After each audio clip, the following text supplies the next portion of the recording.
Welcome to my editorial series where I talk about just whatever is on my brain. And today, while talking to my buddy Comics Explained, he would not shut up about all of his theories for Avengers 4. Just go to his channel. He has nothing but all these crazy theories that he figures out how they would end. But that got me thinking. His ideas are great and all, but how could it actually end? Using stuff that has happened in the Marvel Cinematic Universe already. Stuff that we already know, like the characters that are in the movie. Stuff that we know from the comics that they have already been lifting. How could this legitimately end? So that's what we're going to do today. I'm going to give you my legitimate theories on the actual ending to Avengers 4. And if I get it right, I'm sorry, because I guess I'm going to be spoiling a movie that comes out in a year. Anyway, before we can move forward, I am going to give you this whole big spoiler warning because somebody is going to comment down below, "You're telling me how Avengers 4 is going to end, but you didn't warn me that you were going to spoil Avengers 3.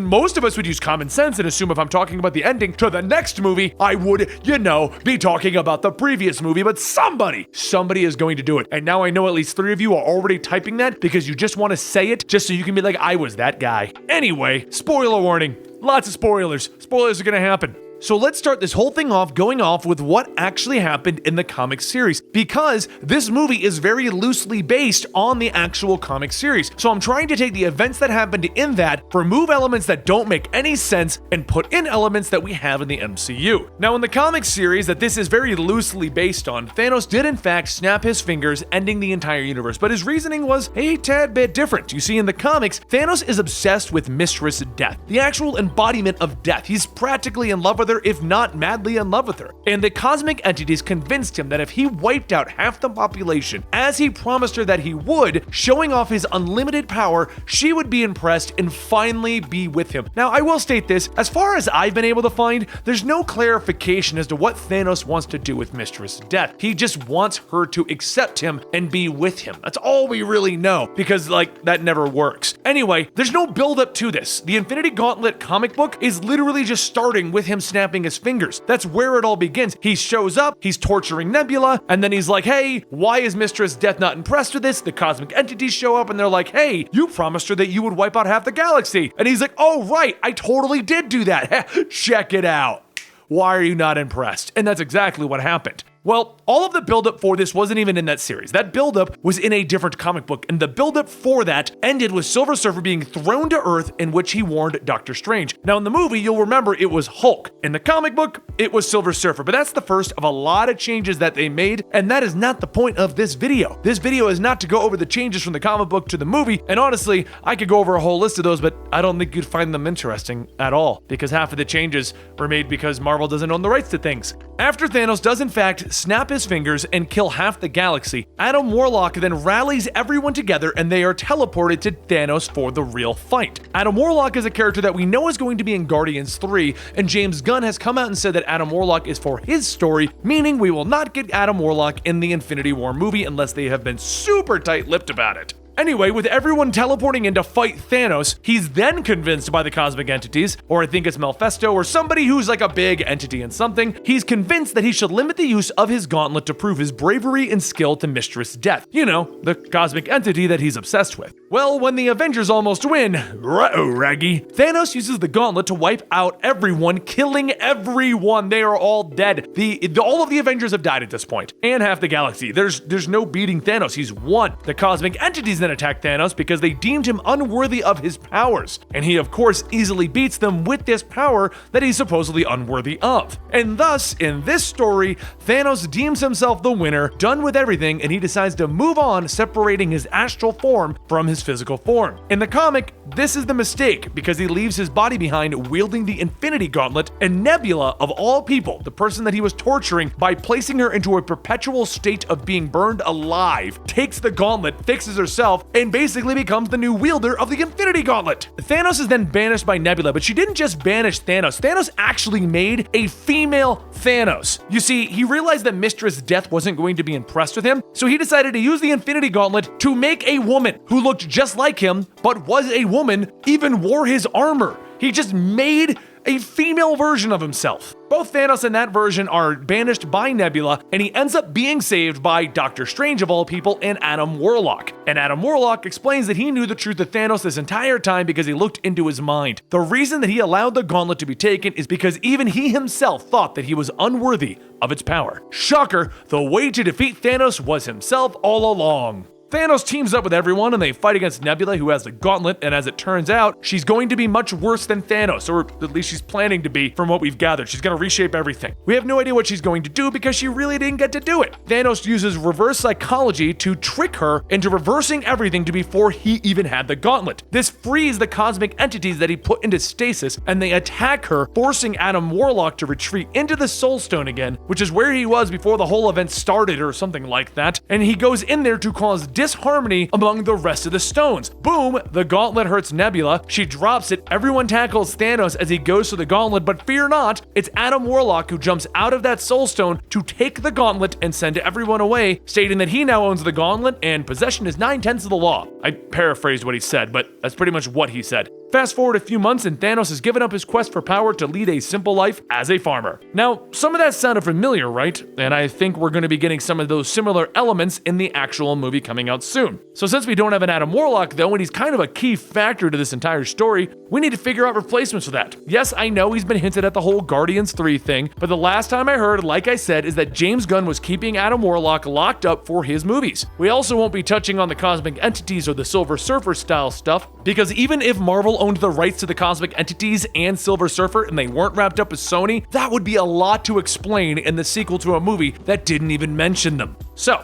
for my theory, I'm going to assume that we're going to keep the storyline similar to the comic, but the certain elements need to be changed to make it reflect what is happening in the MCU. So let's pick up where we left off, and the only surviving Avengers at this point are Black Widow, Hulk, M'Baka, Rocket, Nebula, Iron Man, Okoye, I can't say her name, Thor, War Machine, Captain America, and of course, Captain Marvel. Yes, I know not all of them are Avengers, but just work with me here. We also have the potentials alive, Hawkeye, Shuri, Ant-Man, and Wasp, which we're going to go ahead and say they are alive so that I can make my thing work. We also got a confirmation that Valkyrie is alive along with half of the Asgardians from Joe Russo, one of the directors, which leaves us with the original Avengers roster of Hawkeye, Black Widow, Iron Man, Cap, Hulk, and Thor, which conveniently are the individuals whose contracts are supposed to be running out very soon, but that's like a totally different topic of working out your actors after their 10-year contract is done. Ultimately, I think the main plot will primarily focus around those original Avengers trying to find the courage to become Avengers again, to reach back to the courage that they had when the Chitauri first attacked in the very first movie. And it's going to be about Captain Marvel as well, with a couple of subplots. Now, the first subplot I think we're going to get is M'Baku and Okoye, once again can't pronounce her name, and even possibly Shuri, in which they explore what the new Wakanda should look like. They'll explore if someone should pick up the title of the Black Panther, or if M'Baku should just take over. He'll argue that he should, Shuri's going to argue that the Panther tribe should stay in charge. That'll be a separate conflict. Over on the Ant-Man and Wasp side, I'm a little less solidified as to what they would do, because they have a movie coming out in a couple of months, and without knowing what's happening in that movie, it's hard to gauge what they're going to be doing in the new movie, if they're even involved, but we'll just assume that they're going to be tied up in another subplot, the one where all of the non-core Avengers are going to be found. See, I think War Machine is going to take Ant-Man and Wasp, and they're going to be working with Earth's forces to fix the things that went wrong when half the population died. If you remember the end credits scene, we saw like planes crashing and whole cities going down because half of the population was gone. Now that'll leave us with the original Avengers,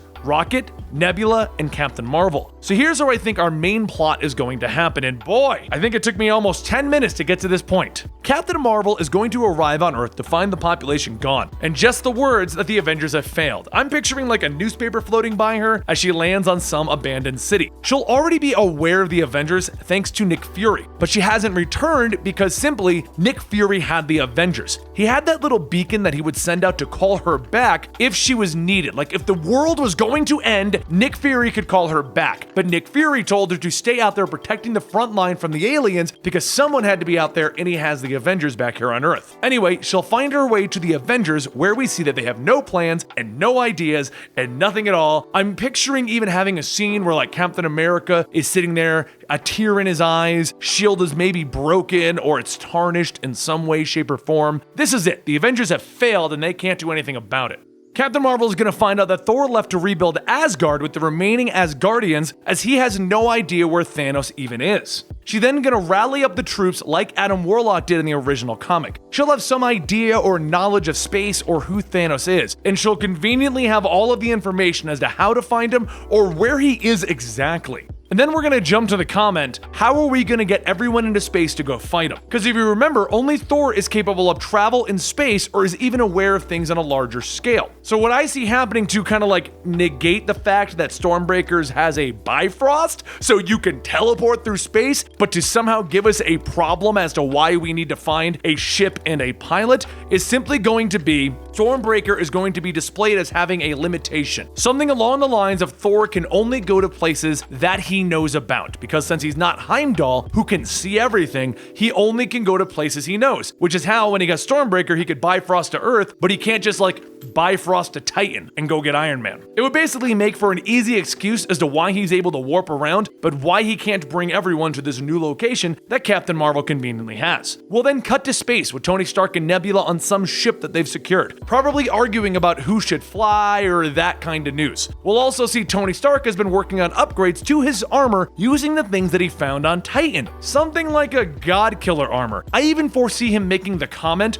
"This is my God Killer." Back on Earth, Captain Marvel will have everyone teamed up and ready to go, but they're going to be looking for a way to get into space still. And they're going to be focusing on getting a pilot, which, as it turns out, is going to be Rocket Raccoon, who actually isn't with the Avengers at the time. He's going to be living somewhere on Earth because he doesn't have a ship to leave properly. Maybe his ship was destroyed, or it's only got like a temporary thing. Or no, wait, hold on. He was brought back by the Bifrost, so he doesn't have a ship with him. So Earth doesn't have ships that he needs, so we're good to go. Rocket Raccoon is stuck on Earth and he's gonna be off somewhere. This actually happened in a comic series called Grounded. It was literally called Rocket Raccoon Grounded, in which he was stranded on Earth and he was helping aliens like escape from a pet catcher. It was a weird series. He'll insert a few jokes and quips about how he can't believe how we handle animals on the planet, and boom, he's gonna join back up. Tony Stark is then gonna crash land or just land on Earth, and the team will officially be back together. Rocket will start flying the ship. They'll all head over to where Thanos was last reported with his farm life and all. Big battle's going to happen where he's going to kill just about everyone. Tony's going to use his God Killer armor. He's going to blast him. Maybe he'll channel it through Stormbreaker for like an epically massive scene. The first thing that Thanos is going to do is like snap the Stormbreaker out of existence. Whatever's going to happen, they're going to fail again. And it's all going to come down to Nebula, just like in the comics, hence why she's literally still alive. Now I think what's going to happen is going to be a little different from the comics at this point. She'll get the gauntlet from him and she'll use it to defeat him, but she'll also wipe out everyone, and I mean everyone, including herself. She's tired of her crap life and everything that she's been through. I mean, half of her conflict with Gamora is her just blaming her sister for the crap life that she's had. This will bring her into the Soul Stone, and in here, she's going to find Gamora's soul still there from when Thanos sacrificed her. In here, Gamora's gonna talk down Nebula, but with the power of the gauntlet, Gamora will convince her to try again. They can do it. They're sisters. Bring back all of the dead and reverse everything that Thanos did with the gauntlet. We'll then get a scene where everyone comes back to life and they're all looking at Thanos. Maybe Nebula will just teleport everyone to Earth, including Thanos, who now doesn't have a gauntlet. It would give us a reason to arrive at the scene that I'm looking for, where everyone is now looking at a gauntletless Thanos. You see, what's gonna happen is when she wishes everyone back to Earth, she's then going to wish the gauntlet into like non-existent. It can't be around, send it off in its own direction. Something along those lines. The gauntlet will no longer exist at that point, and it's gonna be wished away by itself. How do you defeat something that is so powerful it can kill half the galaxy? Simple. You use it against itself. That's how it's gonna have to be defeated. Captain America is then gonna look at the entire group of superheroes and then look back at Thanos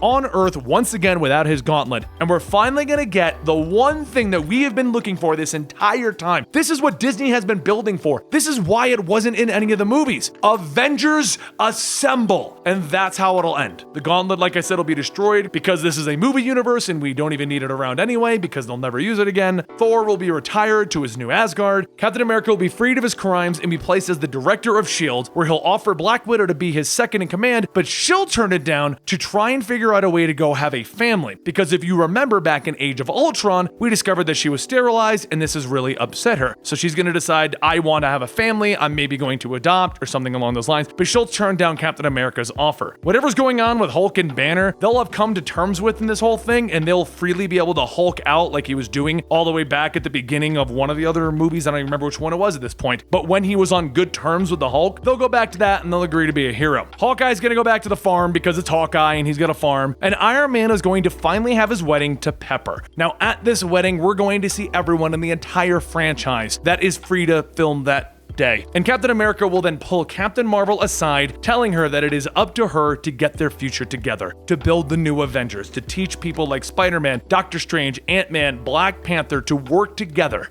And boom, we're all wrapped up. Oh, and somewhere in there, Vision was rebuilt by Shuri because she succeeded in downloading his mind, or something very similar to that, and that way he can have a happy ending with Scarlet Witch. And if you're asking why I think Captain Marvel's going to be put in charge of the Avengers, it's simple. She's done it multiple times before, and Kevin Feige has outright said he is in love with the character of Captain Marvel. He wants to bring her to the MCU, and it was due to a series of other things that were going on in the MCU as to why there has not been a Captain Marvel movie. So what do you think of my idea? That's my legit idea for how I think this whole thing is going to end. And I swear, if this is how it goes, someone owes me a beer. Anyway, don't forget to subscribe to the channel. I'm gonna try to do these editorials. I've got a bunch of other ideas, like crazy theories for how things could go in this movie, like Tony Stark becoming Sorcerer Supreme, Captain America getting the gauntlet and then crushing all of existence, or Gamora leading a soul army against Thanos, which, for the record, all three of those things have happened in the comics. I also want to talk about some of my problems that I have in other things, comic books that I'm not a fan of, directions I don't like to take in characters, or why I'm really hating on the CW shows. Once in a while they're good.